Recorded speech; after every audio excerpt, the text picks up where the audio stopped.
Most people agree that we need to improve our economic system somehow.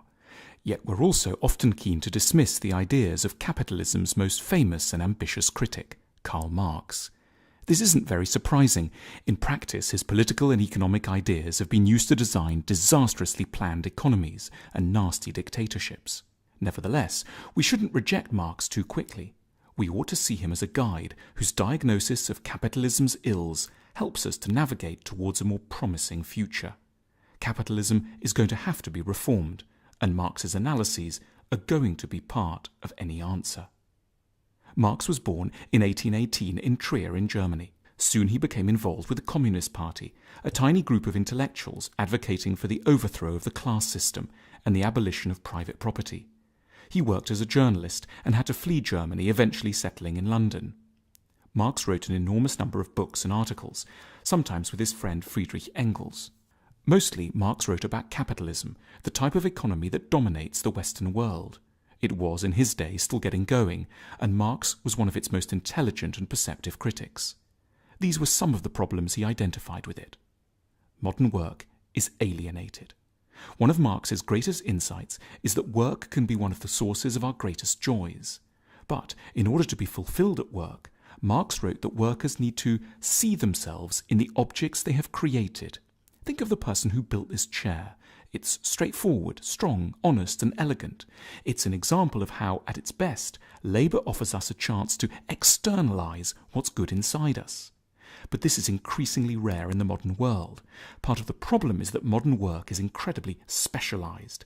Specialised jobs make the modern economy highly efficient, but they also mean that it's seldom possible for any one worker to derive a sense of the genuine contribution they might be making to the real needs of humanity.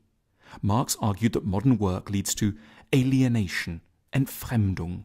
In other words, a feeling of disconnection between what you do all day and who you feel you really are and what you think you'd ideally be able to contribute to existence. Modern work is insecure. Capitalism makes the human being utterly expendable, just one factor among others in the forces of production, and one that can ruthlessly be let go the minute that costs rise or savings can be made through technology. And yet, as Marx knew deep inside each of us, we don't want to be arbitrarily let go. We're terrified of being abandoned. Communism isn't just an economic theory.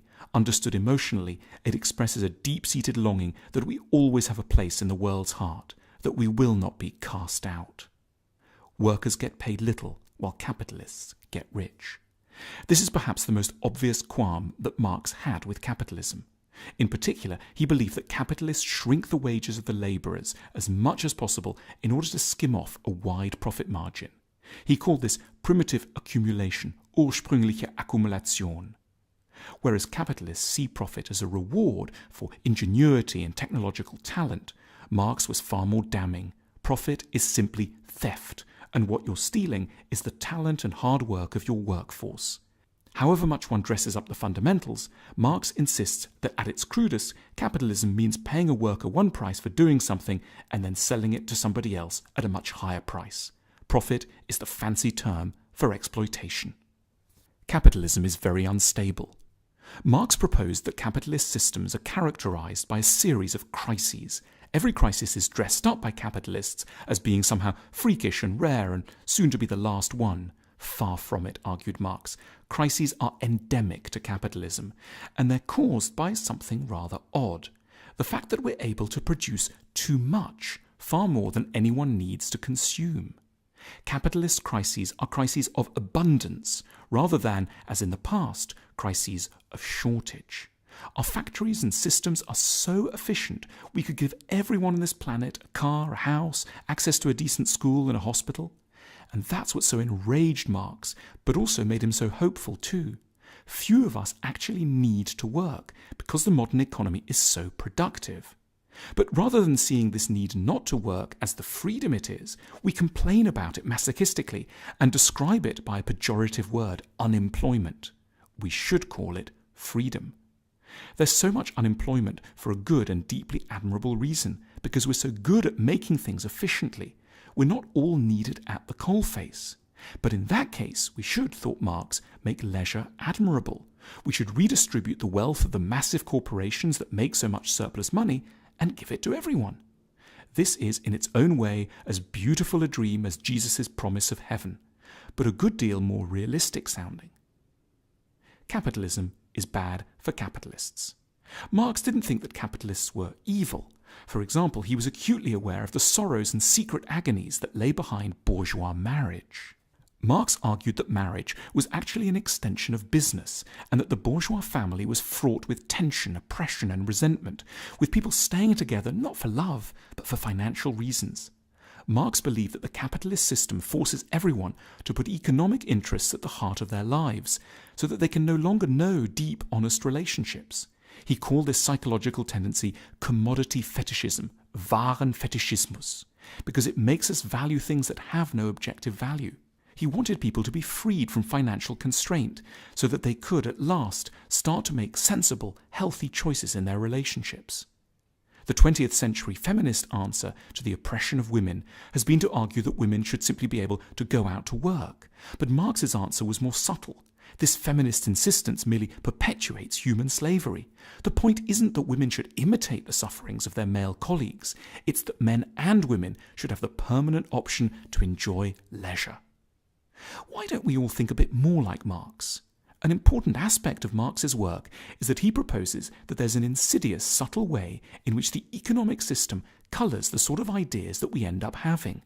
The economy generates what Marx termed an ideology. A capitalist society is one where most people, rich and poor, believe all sorts of things that are really just value judgments that relate back to the economic system. For example, that a person who doesn't work is worthless, that leisure beyond a few weeks a year is sinful, that more belongings will make us happier, and that worthwhile things and people will invariably make money. In short, one of the biggest evils of capitalism is not that there are corrupt people at the top. This is true in any human hierarchy. But that capitalist ideas teach all of us to be anxious, competitive, conformist, and politically complacent. Marx didn't only outline what was wrong with capitalism. We also get glimpses of what Marx wanted the ideal utopian future to be like.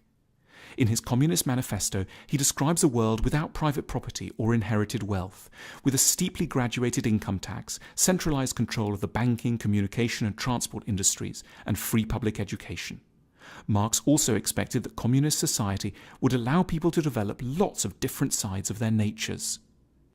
In communist society, it's possible for me to do one thing today and another tomorrow, to hunt in the morning, fish in the afternoon, rear cattle in the evening, criticize after dinner, just as I have a mind without ever becoming hunter, fisherman, herdsman, or critic. After Marx moved to London, he was supported by his friend and intellectual partner Friedrich Engels, a wealthy man whose father owned a cotton plant in Manchester. Engels covered Marx's debts and made sure his works were published. Capitalism paid for communism. The two men even wrote each other adoring poetry. Marx was not a well-regarded or popular intellectual in his day. Respectable, conventional people of Marx's day would have laughed at the idea that his ideas could remake the world. Yet just a few decades later they did. His writings became the keystone for some of the most important ideological movements of the 20th century. But Marx was like a brilliant doctor in the early days of medicine. He could recognize the nature of the disease, although he had no idea how to go about curing it. At this point in history, we should all be Marxists, in the sense of agreeing with his diagnosis of our troubles. But we need to go out and find the cures that really will work. As Marx himself declared, and we deeply agree, philosophers until now have only interpreted the world in various ways. The point, however, is to change it.